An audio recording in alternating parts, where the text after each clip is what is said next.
Muy buenas tardes a toda Latinoamérica. Sean bienvenidos a este quinto día de ponencias de la Semana de Anatomía, Generalidades y Técnicas de Estudio.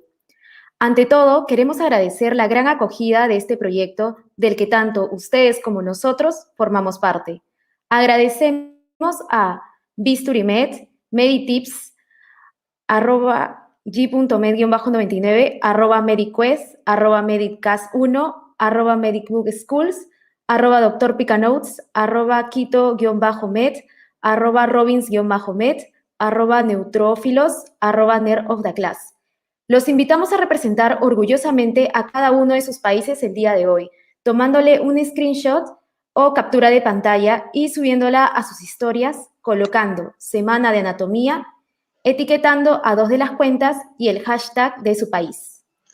Les recordamos que la palabra clave, instrumento que nos permite verificar que cada uno de ustedes auténticamente vio la ponencia, no puede ser escrita en el chat. Esta saldrá aleatoriamente en cualquier momento de la ponencia y durará lo suficiente para que puedan ser escrita. No se debe llenar el chat con spam. Recordemos que esto tiene un fin académico y debe ser llevado con el mayor profesionalismo posible. Las ponencias quedarán grabadas en cada uno de los canales donde se han transmitido. Así que les recordamos suscribirse a todos y a cada uno de estos canales, activando la campanita de notificaciones para poder disfrutar de más contenido académico que se subirá a continuación. Con ustedes les presentamos a Jacqueline Michelle Dubón, estudiante de cuarto año de Medicina de la Universidad San Carlos de Guatemala, creadora de contenido médico de la página @medi-tips. Bienvenida.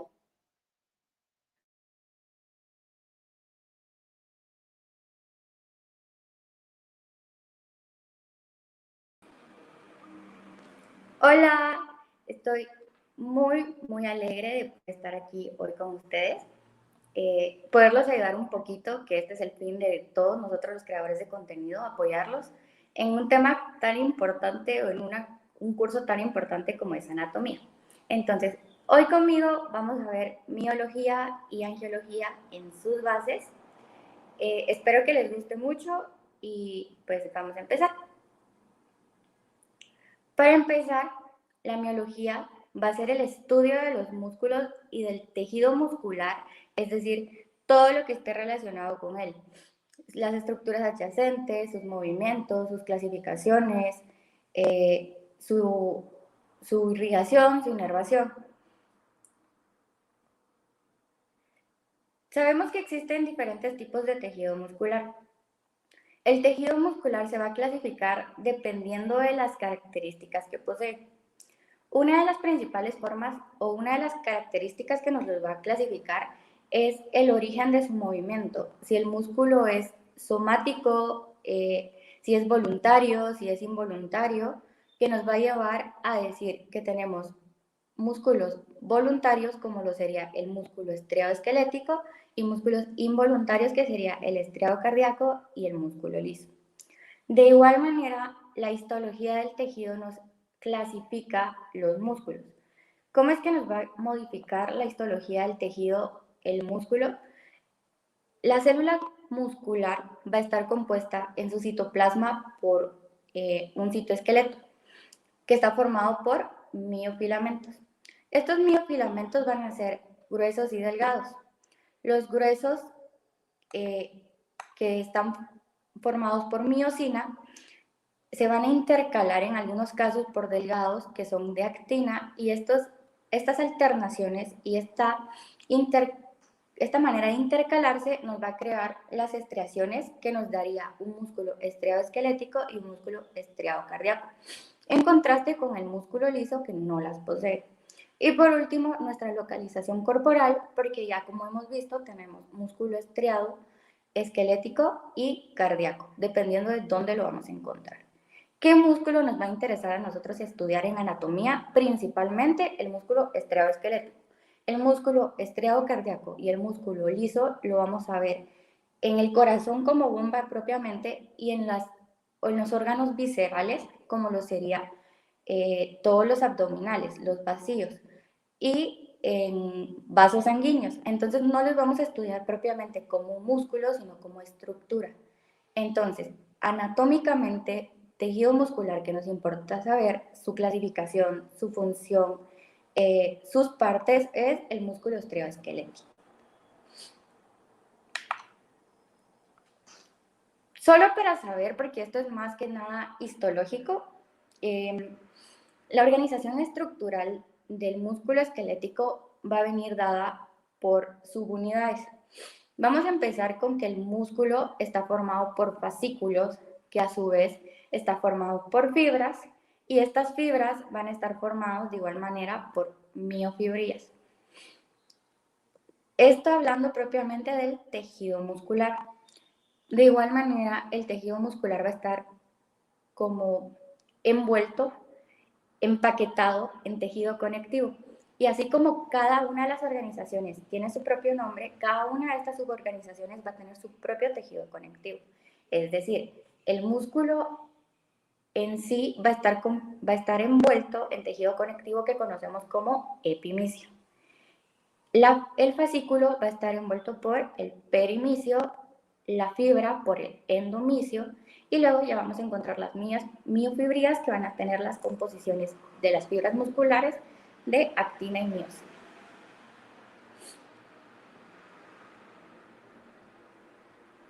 Aspectos morfoestructurales del músculo esquelético. Ya vamos a entrar a hablar propiamente del músculo esquelético, que como les había dicho, es lo que nos interesa anatómicamente hablando. Y vamos a ver que el músculo está compuesto por dos porciones. Va a tener una porción o vientre, que es la porción muscular fibrosa, y las porciones tendinosas, que son las que nos van a servir para sus debidas inserciones. Vamos a tener dos tipos de inserciones, que son las dos primeras que estamos viendo aquí en las diapositivas, que es el origen y la inserción.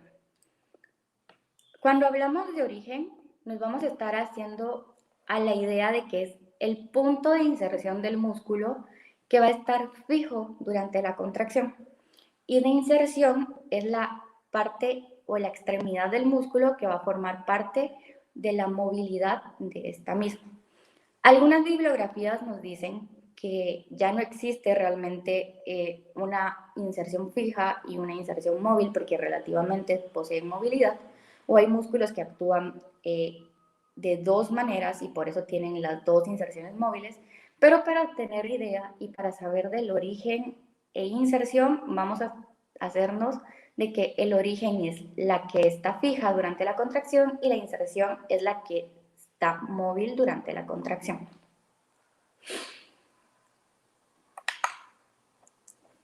Como les había dicho, la miología no solamente se enfoca en la parte muscular, sino que hace énfasis en que el músculo esquelético no solamente está compuesto por la porción muscular, tenemos una porción tendinosa.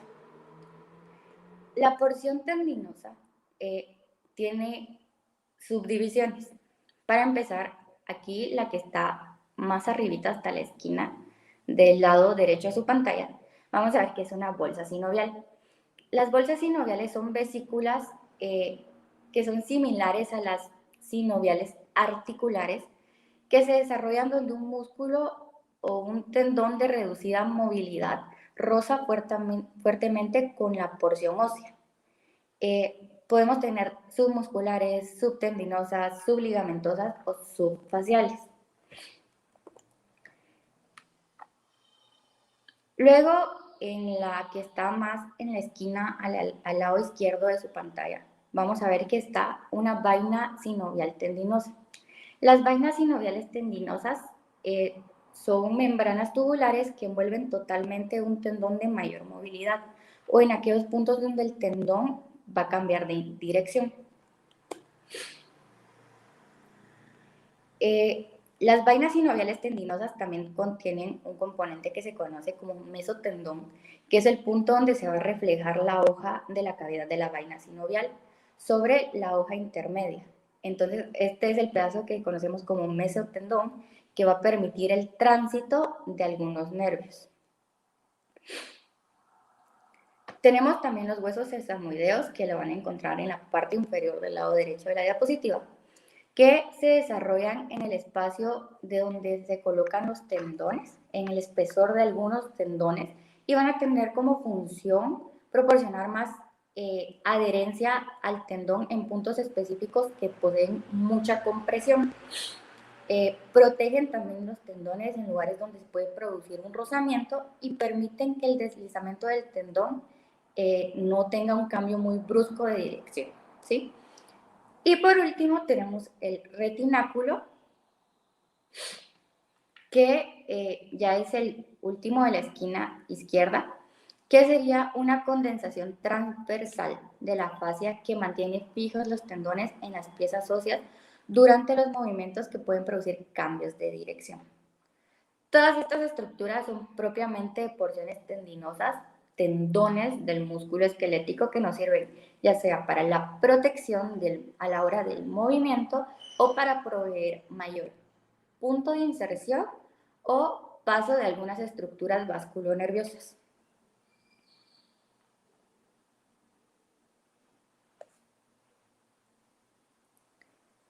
Ya habíamos visto que podemos clasificar los músculos esqueléticos.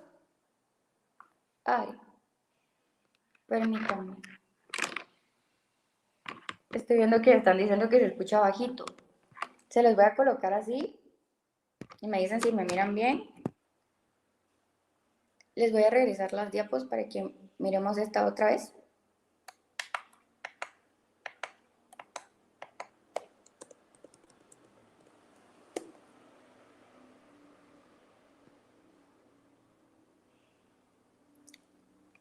Y entonces les voy a hacer un resumen de todo esto.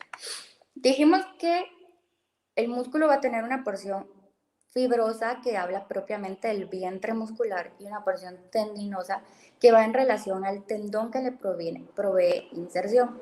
Entonces, yo voy a tener varias estructuras relacionadas con los tendones. En estas vamos a encontrar primero la bolsa sinovial, que va a ser una vesícula, ¿sí? Que me va a proveer una estructura para donde hay un relieve óseo muy fuerte y no haya una rozadura entre el tendón, cuando los tendones son de reducida movilidad. Ahora, la vaina sinovial tendinosa es una membrana que va a envolver a todo el tendón, tendones de mucha movilidad o en puntos donde el tendón cambia de dirección. Por ejemplo, aquí les puse la banda del músculo flexor, el músculo extensor de la mano, el músculo común extensor, si lo pueden ver en el centro donde tenemos la manita, nos sirve para tendones que son o de múltiple inserción, que cambia de dirección en el momento de insertarse, y que son de mucha movilidad. Los huesos sesamoideos, como los que están en el dibujo donde coloqué una planta del pie, son los que nos sirven para proporcionar o una mejor inserción o donde hay rozamientos o deslizamientos. Y por último, el retináculo va a ser una condensación de la fascia que va a mantener fijos los tendones y piezas óseas donde los movimientos le pueden producir cambios de dirección. El retináculo viene dado por la necesidad de movimientos muy fuertes o muy bruscos dentro de la articulación, el movimiento músculo articular, donde yo necesito una sobreprotección para el tendón. Entonces, hablando ya específicamente de la clasificación de los músculos esqueléticos, vamos a ver que puedo clasificar los músculos esqueléticos ya sea por forma, cantidad de vientres, disposición de las fibras, números de inserciones u orígenes. ¿Cómo voy a ver estas clasificaciones? Primero, la clasificación según las formas me va a dar largos, planos o anchos y cortos. Los largos los voy a tener clasificados con aplanados y fusiformes. Largos aplanados, como el músculo cigomático, que se los coloqué aquí arribita, son largos pero con forma de cinta, en contraste con los fusiformes, que van a ser largos pero la parte central es mucho más gruesa. Por ejemplo, el extensor del carpo radial. Los aplanados o anchos generalmente los vamos a encontrar a nivel del tronco y se van a insertar con aponeurosis. Un ejemplo de estos es el músculo oblicuo externo del abdomen, que es el que les coloqué aquí. Y por último, los músculos cortos nos van a conectar piezas esqueléticas adyacentes. Por ejemplo, los músculos elevadores de las costillas, que también están aquí en el ejemplo. Ahora, los músculos van a poseer vientres, que es lo que ya vimos, el vientre muscular, que es la porción fibrosa, la porción central. Y dependiendo de la cantidad de vientres, también lo voy a clasificar. Los digástricos son músculos con 2 vientres musculares. Por ejemplo, aquí tenemos el músculo digástrico como tal, que posee 2 vientres.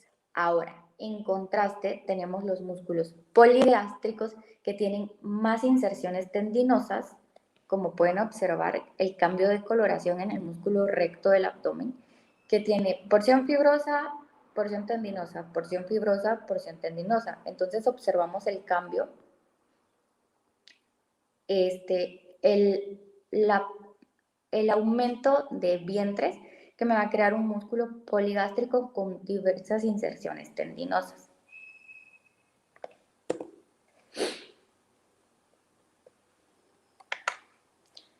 También los puedo clasificar por su disposición de fibras. Como habían visto, y como en la estructura histológica del músculo, los músculos van a estar dados por fibras y miofibrillas. Según la disposición de la distribución de las fibras, el origen en relación al tendón, voy a tener distintas clasificaciones. Tengo los músculos unipeniformes que tienen la unión de los tendones en forma oblicua única, que me van a crear una forma aplumada más o menos, que sería, por ejemplo, el músculo extensor oblicuo del carpo, que es el que les coloqué aquí. Ahora, los bipeniformes tienen doble inserción fibrosa en relación al tendón. Va a tener forma como de una hoja, con las fibras extendidas hacia ambos lados. Por ejemplo, el músculo extensor digital común. Y por último tengo los músculos multipeniformes que van a tener diversas disposiciones de fibras en relación a las partes tendinosas. Y por aquí tengo el subescapular, que si se pueden dar cuenta, sí se le logran apreciar un poquito más las fibras que están en disposiciones radiales distintas. Las ubicaciones están variadas hasta distintos ejes, a diferencia del extensor oblicuo del carpo, que tiene las fibras radiadas hacia un mismo lado.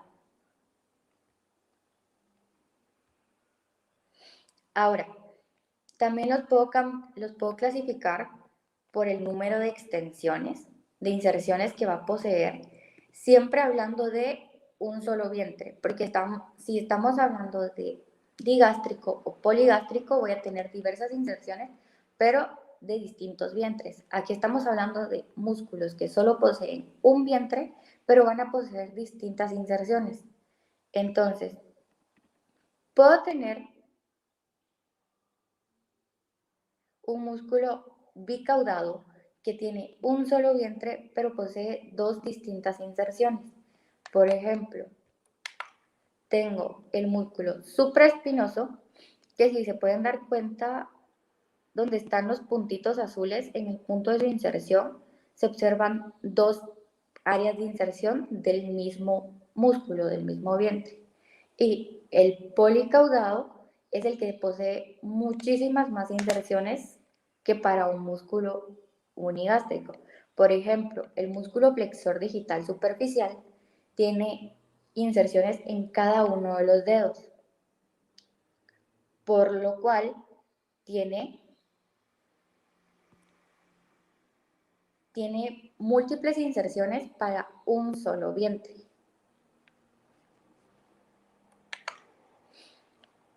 Podemos clasificarlos según su origen también. Y aquí es donde vamos a obtener el nombre de bíceps, tríceps o cuádriceps. En los bíceps, si se dan cuenta, tenemos músculos que se insertan en un solo lugar, pero se originan de dos puntos distintos. Por ejemplo, el bíceps braquial. Si se dan cuenta, en la parte superior tiene dos orígenes y llega a insertarse a un mismo lugar. El tríceps tiene tres orígenes, una sola inserción, y tenemos, por ejemplo, el músculo tríceps braquial. Y el cuádriceps, de la misma manera, tiene cuatro puntos distintos de origen, pero llega a una sola inserción. Por ejemplo, el cuádriceps femoral. Ahora, hablando propiamente de las funciones musculares, cuando nosotros estamos hablando de un conjunto de acciones, un conjunto de funciones musculoesqueléticas individuales, vamos a llegar a producir funciones musculares, las reacciones que nosotros vamos a observar en el cuerpo. Entonces, cuando estudiamos la función de cada uno de los huesos durante este movimiento en el sistema, vamos a tener tres tipos de músculos: agonistas, antagonistas y sinérgicos. Entonces, para entender este punto, vamos a estudiar la flexión y extensión del codo. Aquí vamos a ver músculos que funcionan como agonistas, músculos que funcionan como antagonistas y músculos que actúan de la manera sinérgica.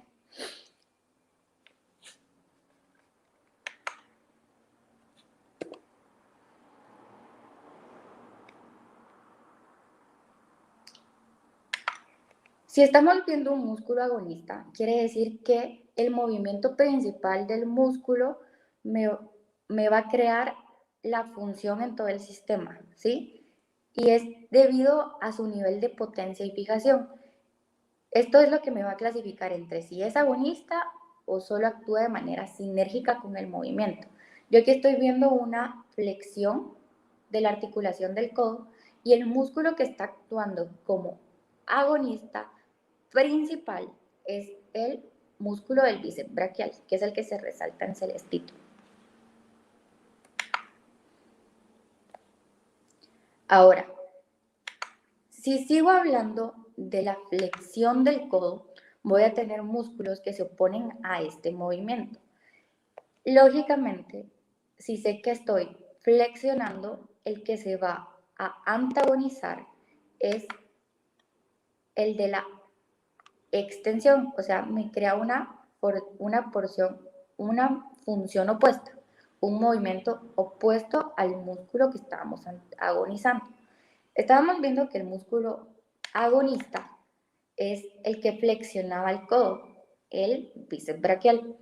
Entonces, el músculo antagonista para el bíceps braquial, que me va a crear un antagonismo, es el que estamos viendo aquí, que es el tríceps braquial, ¿sí? Que es el que me va a extender la articulación del codo. El agonista crea el movimiento principal, que sería la flexión. Si estamos estudiando flexión, entonces es bíceps braquial. Y el antagonista de este movimiento es la extensión, que sería el tríceps braquial, que me va a crear la extensión de la articulación del codo.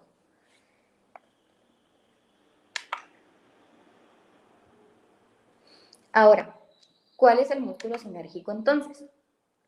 El músculo sinérgico me va a colaborar con el músculo agonista para realizar el movimiento principal. Tiene menos potencia, menor capacidad de inserción que el músculo que crea el agonismo para el sistema de músculos, pero actúa de la misma manera. Aquí, por ejemplo, tenemos el músculo braquial, que de la misma manera que el tríceps, que el bíceps, me flexiona la articulación del codo, pero de una manera menor, de menor potencia. Ayuda al movimiento en conjunto, pero no es el principal de todo este sistema. Entonces, quedamos que eran agonistas los principales, los que tienen mayor potencia, mejor cantidad de inserciones, mayor posibilidad de inserción.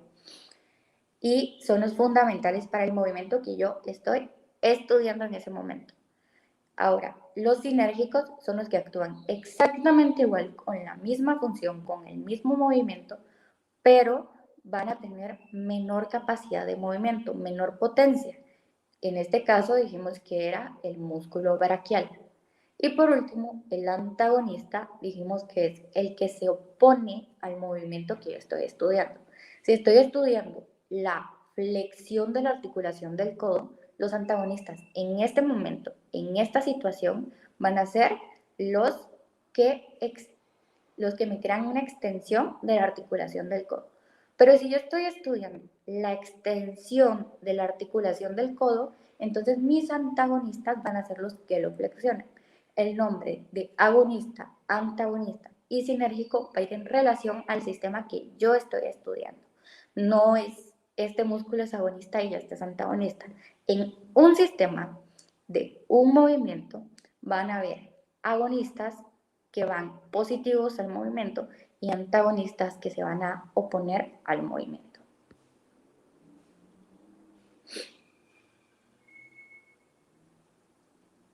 Ahora, las funciones musculares según el ángulo de inserción.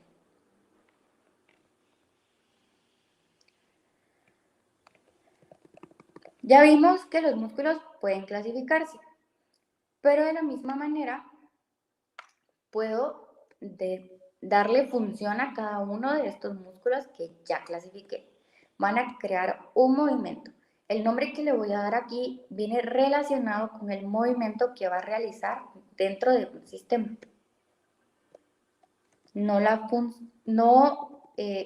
cómo va a interactuar en el sistema, sino el movimiento que me va a producir exactamente en el sistema. Entonces, para empezar, tengo los músculos flexores, que aquí tengo el músculo flexor del pulgar, ¿sí? Que nos permiten flexionar una articulación, que quiere decir acercar los puntos de inserción muscular al plano sagital, ¿sí? Entonces, puede ser, por ejemplo, aquí flexionando el pulgar, si ustedes se dan cuenta, el punto de inserción dijimos que es el que tiene movimiento durante la contracción. Entonces, el punto de inserción está distal al pulgar y siempre se acerca al plano sagital. Me crea una flexión. Otro ejemplo serían los músculos que me flexionan rodillas, músculos que me flexionan codo, como acabamos de ver hace un momento. Ahora, los músculos extensores son los que me van a realizar una acción contraria a la anterior. Me van a alejar el punto de inserción del plano sagital. Aquí tenemos los músculos extensores de la mano, superficiales, y me están alejando del plano sagital.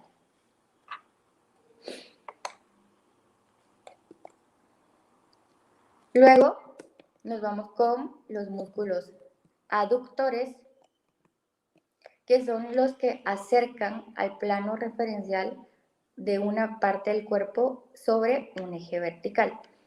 Por ejemplo, aquí estamos viendo cuando estamos acercando la pierna una a otra, la responsabilidad de este músculo, que es el aductor de la cadera, es acercar la pierna otra vez hacia el eje vertical que encontraríamos aquí en el centro, ¿sí?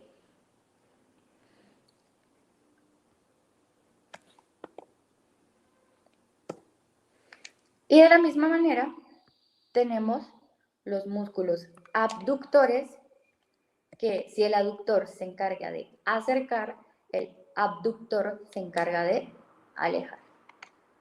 Si se dan cuenta, el movimiento proviene de esta parte, la parte externa, y se encarga de alejármelo del plano medio. Una forma para que ustedes se recuerden cuál es la abducción y cuál es la aducción es ver la cantidad de letras. Aducción tiene una letra menos, entonces está más cerca, entonces me acerca al plano central. Abductor tiene una letra más, entonces está más lejos del plano central vertical. Ahora, tengo también los músculos que se encargan de hacer el movimiento de pronación, que sería este, y se encargan de un movimiento de rotación interna sobre el plano transversal. Por ejemplo, aquí estamos viendo la rotación de la muñeca hacia el plano central, pero siempre sobre el transversal, ¿sí? Roto internamente sobre el transversal.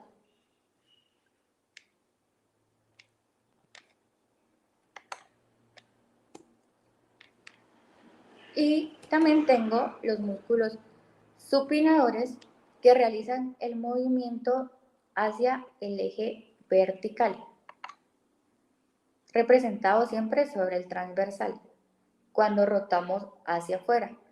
Pronación, roto hacia adentro, supinación, roto hacia afuera. Todo siempre manteniéndolo sobre el mismo eje transversal. Eje transversal, prono, supino.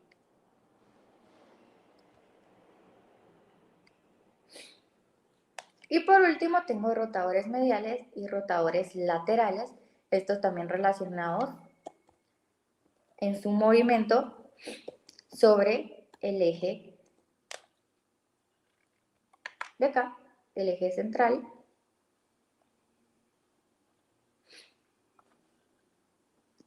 que lo que van a hacer es moverlo hacia el ángulo medial de la articulación.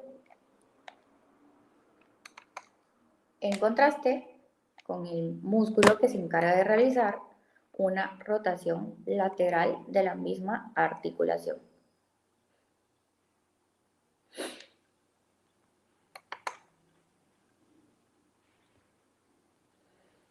Y esto sería todas las generalidades de la miología.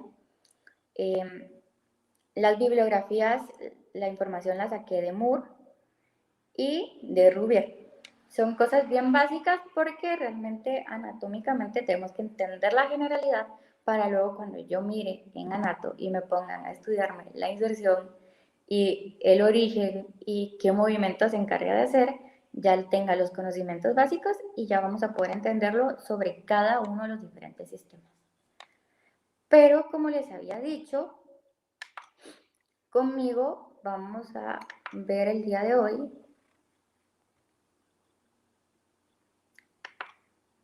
dos temas, que sería miología y angiología. Entonces,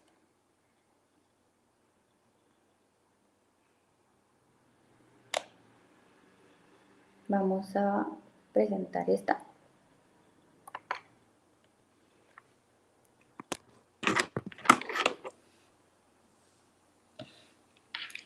Cuando hablamos de angiología, nos vamos a hacer énfasis al estudio de los vasos, ¿sí? Vamos a estudiar los vasos del sistema circulatorio propiamente, que sería hablando de arterias, venas y capilares, y en caso de linfáticos, pero aquí solo vamos a tocar arterias, venas y capilares.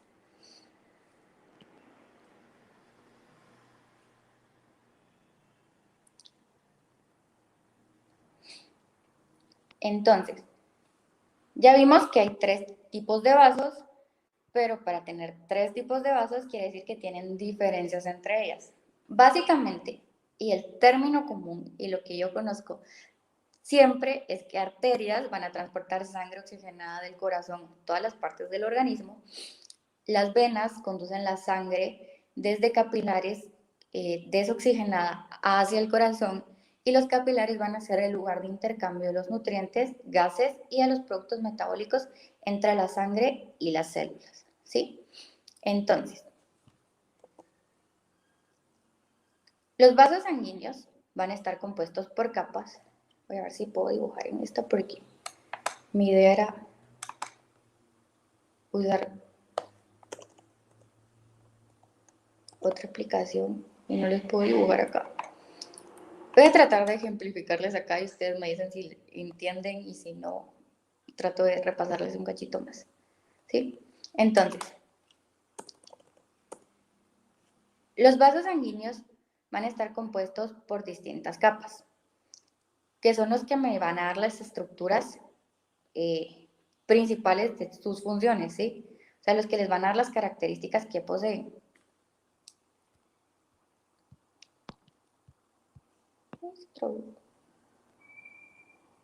Vamos a ver. Ahora, general, entre venas y arterias, vamos a ver que las venas y las arterias van a estar compuestas por 3 capas que yo conozco como túnicas. Tengo una túnica íntima, una túnica media y una túnica adventicia, ¿sí? Entonces, la túnica íntima es la más interna que va a poseer el endotelio, ¿sí? Es lo que va a estar limitando con la luz del vaso y va a estar compuesta por tejido conjuntivo subendotelial. También posee la membrana elástica interna. La Michelle, túnica media, que dijimos que es esta de acá, va a Michelle, estar situada en el centro de la pared, que va a contener las células musculares lisas de organización. Michelle, tus Y por diapositivas último, no la están túnica corriendo. adventicia, que sería esta parte externa, es la túnica externa compuesta por fibras colágenas longitudinales y fibras elásticas con fibroblastos.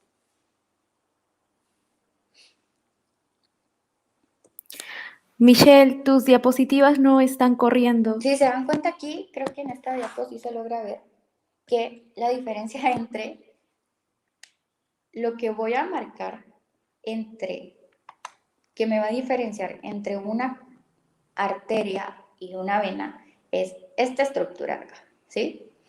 Las válvulas que voy a poseer entre una arteria y una vena. Las venas sí la poseen, las arterias no.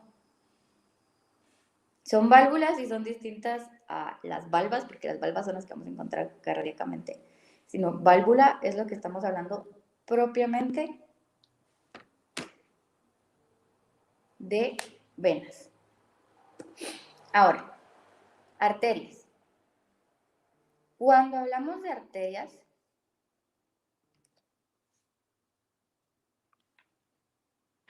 Michelle, tus diapositivas no están estoy corriendo. viendo que no alcanzan a ver mis diapos.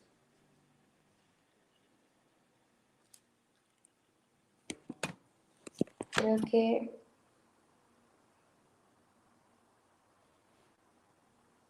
no las miran cuando les...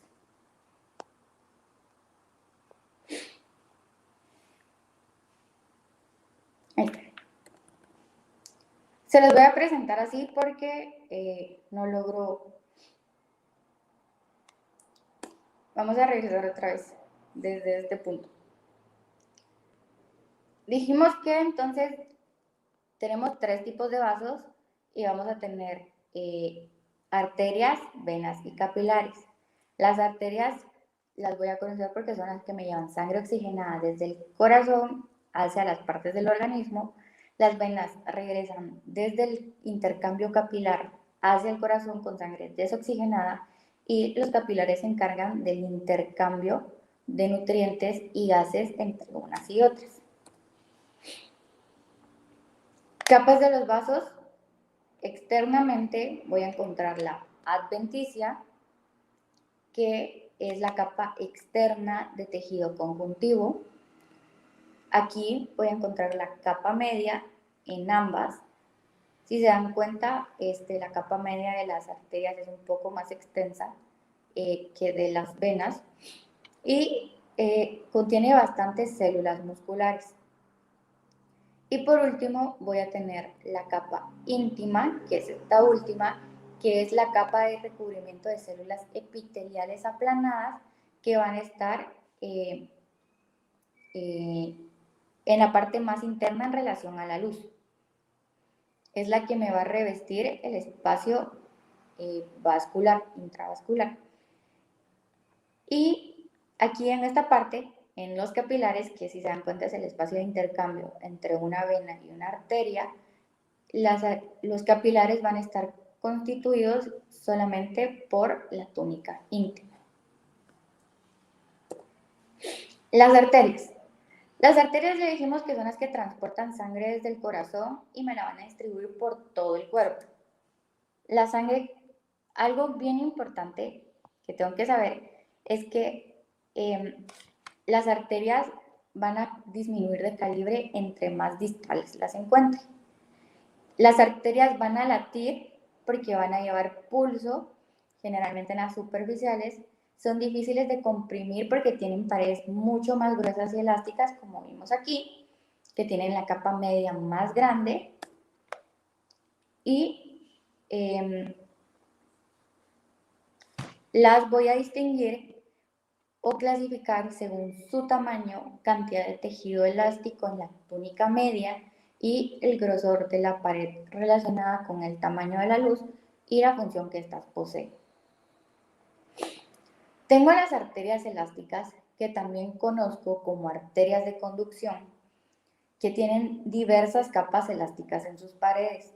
Reciben la sangre eyectada del corazón y permiten que se expanda cuando el corazón se contrae, minimizando el cambio de la presión y luego volviendo al tamaño normal. Por eso es que tienen muchas más capas elásticas en las paredes. Ejemplos de estas serían la aorta, la arteria brachiocefálica, las subclavias y las carótidas. Y si se dan cuenta, son las que encontramos más cercanas al corazón. Las arterias musculares medias son las que contienen paredes que consisten en fibras musculares lisas en círculos. Tienen capacidad de disminuir de diámetro, es decir, poseen la capacidad para vasoconstricción y tienen contracciones pulsátiles en las paredes musculares que se contraen temporalmente y rítmicamente sobre la luz. Estas también las conozco como arterias distributivas. Ejemplos de estas serían la arteria braquial y la arteria femoral. Y si se dan cuenta, son más pequeñas que las arterias elásticas de conducción y ya las encuentro más distales. Cada vez el espacio se va estrechando más. Por último, vamos a hablar de las arterias pequeñas y arteriolas, que tienen una luz estrecha, paredes musculares gruesas y el grado de llenado de los lechos capilares y el nivel de la presión arterial del sistema vascular van a estar regulados principalmente por el tono del músculo liso de las paredes. Estas generalmente no tienen nombre. Y se las coloqué en la misma diapo que las vénulas, porque esta de aquí es una arteriola y esta de aquí es una vénula. Entonces, las vénulas van a ser las venas más pequeñas que drenan en los capilares, porque este es un lecho capilar, y se unen con vasos similares para formar venas pequeñas. Son distributarias de venas mucho más grandes que se unen para formar plexos venosos, como el arco venoso del pie o el arco venoso dorsal de la mano. Estas tampoco van a tener nombre. Entonces, hablando propiamente de las venas, ya sabemos que son las que retornan la sangre desoxigenada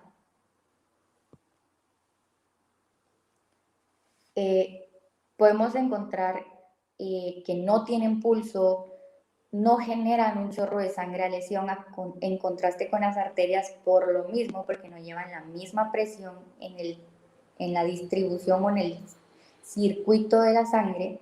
Y solo hay que hacer énfasis que tenemos por acá dos venas atípicas, venas atípicas que serían las venas pulmonares, porque estas llevan sangre oxigenada, que es sangre arterial. Esto va en relación con el corazón como bomba, que saca la sangre oxigenada por venas pulmonares y la desoxigenada por arterias pulmonares. Entonces, estas serían las atípicas. Ahora, tengo venas grandes que se caracterizan por ser amplias, de músculo liso y tienen una túnica adventicia bien desarrollada. Dijimos que la túnica adventicia era la externa, ¿sí? Tengo venas medias, que serían las que drenan los plexos venosos y se acompañan de las arterias medias. Generalmente las voy a encontrar en extremidades y en estas van a tener válvulas, que fueron las que vimos que hacen muy peculiares a las venas, porque impiden el reflujo de la sangre cuando fluyen hacia el corazón.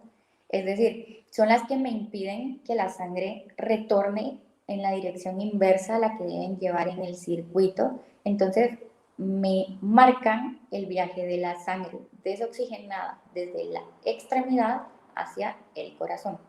Los ejemplos podrían ser las venas cefálicas y la basílica del miembro superior. Y por último, para ya terminar con todo esto, tengo los capilares sanguíneos. Los capilares van a ser tubos endoteliales más simples que me conectan los lechos arteriales y los lechos venosos de la circulación. Aquí es donde se lleva a cabo el intercambio de materiales con el líquido extracelular y con el líquido intersticial. Entonces voy a tener un cambio de nutrientes, de desechos y de gases. Igual, la información la saqué de Moore, séptima edición, y de Rouvier, de la 11ª edición.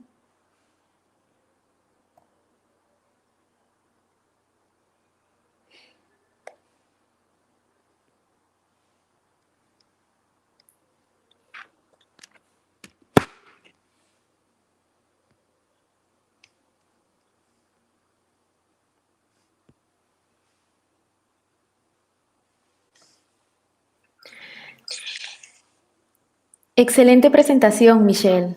Ahora quedamos atentos a las preguntas.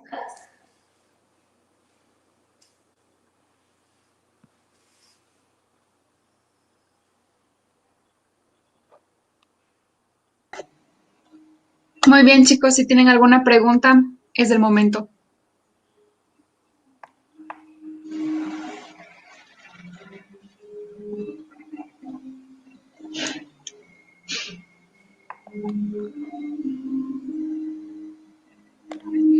Espero que les haya gustado un montón. Está hecha con mucho, mucho cariño.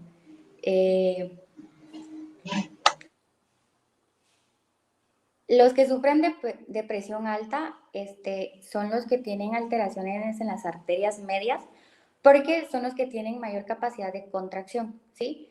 Recuérdense que para la regulación de la presión yo tengo que tener en cuenta el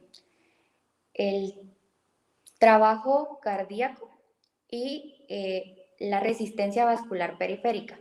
Entonces, donde yo voy a tener una alteración es en las arterias de conducción, las arterias intermedias, las medias, que tienen no tanta capacidad elástica como las que voy a encontrar adyacentes al corazón, sino las que voy a encontrar en la periferia, que van a tener cambios en la presión, dependiendo del volumen sanguíneo que vayan a contener o del reflejo de la inervación que vayan a poseer.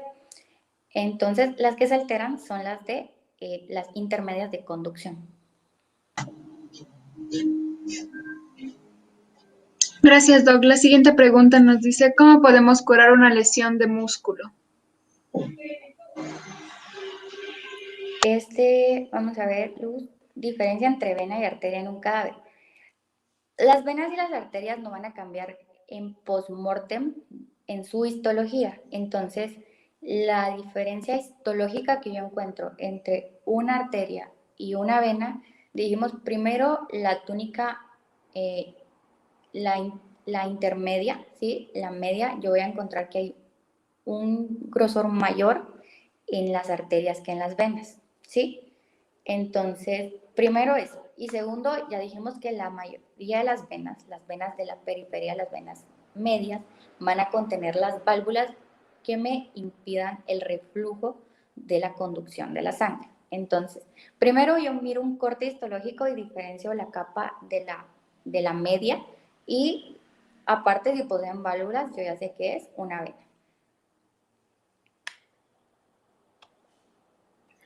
La siguiente pregunta es, ¿cómo podemos curar una lesión de un músculo? Las lesiones musculares se dan por muchas patologías, ya sea por destrucción destrucción citológica, por problemas al momento de las inserciones tendinosas, por problemas en la inervación o problemas en conducción o problemas en la... Recuérdense que el músculo es una célula contráctil, entonces también necesita de nutrientes para que este se lleve a cabo, el intercambio sodio-potasio, el intercambio con el calcio para la contracción. Entonces, curar un músculo es un tema súper amplio. De primero tendrías que ver el origen de la patología y luego llegar a llegar a curar esa parte. Generalmente estos temas ya son más fisioterapéuticos por lo mismo, porque los músculos son células que se entrenan, que llevan a cabo un proceso, entonces necesitan rehabilitarse y tratar el origen. Por lo mismo que te digo, si es deficiencia de nutrientes, por ejemplo, cuando yo tengo una caquexia en un paciente que pierde mucho tejido muscular por el déficit de nutrientes y uso el músculo como fuente de energía, tengo que tratar ese punto. Si yo tengo un problema a nivel nervioso, tengo que ver si es tratable para curar el problema muscular. Si yo tengo un problema a nivel autoinmunitario, también tengo que ver cómo lo soluciono para que no haya autodestrucción del músculo. Entonces, sí es como un tema súper amplio, pero sería más que nada eso.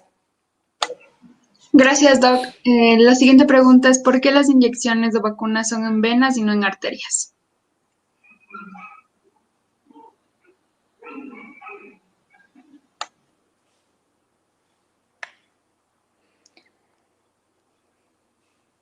Vamos a ver. Alguien preguntó lo de la oxigenación de la sangre. La oxigenación de la sangre se lleva a cabo a nivel alveolar.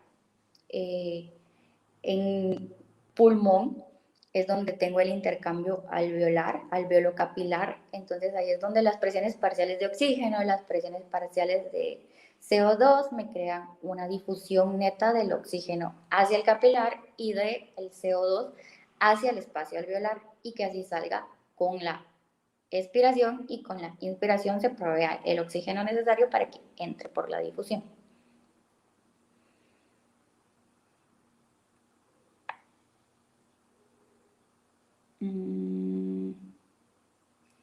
Tengo...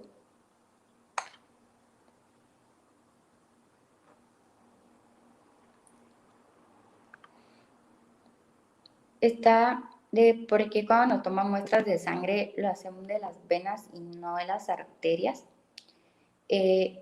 Principalmente las tomamos porque las muestras de sangre nos sirven para ver patologías. Entonces queremos ver alteraciones en el intercambio o alteraciones en la función celular.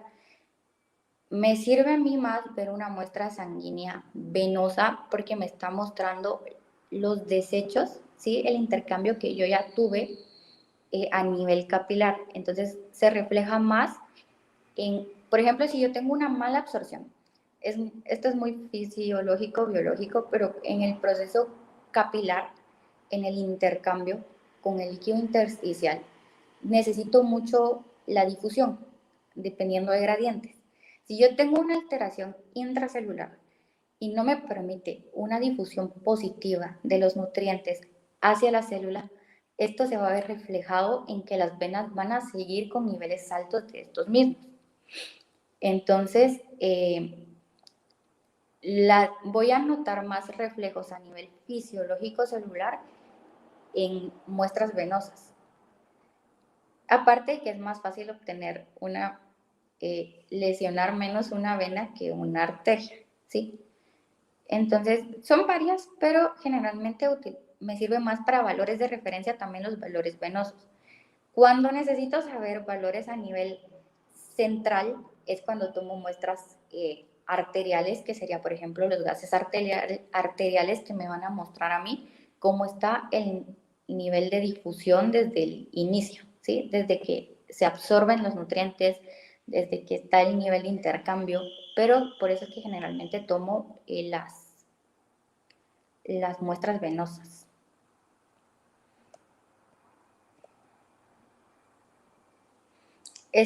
Con esto de identificar el origen y la inserción de los músculos que me puso Fátima, no los vas a identificar, porque no es que las inserciones tendinosas sean distintas.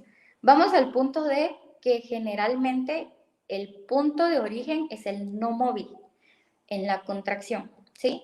Y la inserción es la que va a poseer el movimiento durante la contracción.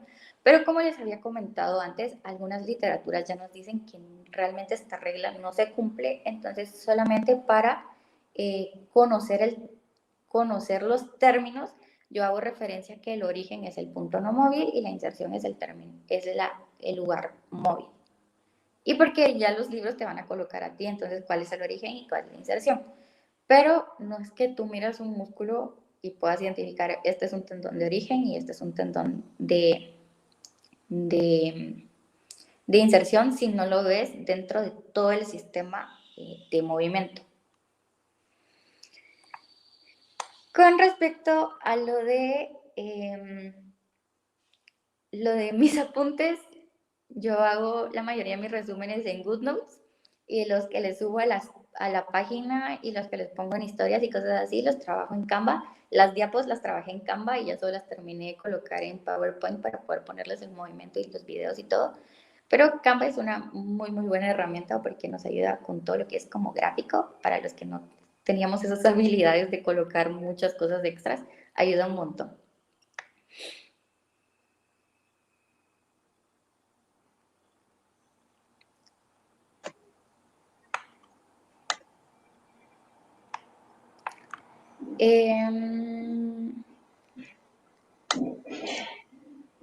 Castro puso que si las arterias se pueden obstruir por los coágulos de grasa, no son coágulos, son placas, las placas ateromatosas, y sí son las arterias las que se ven afectadas por esto mismo.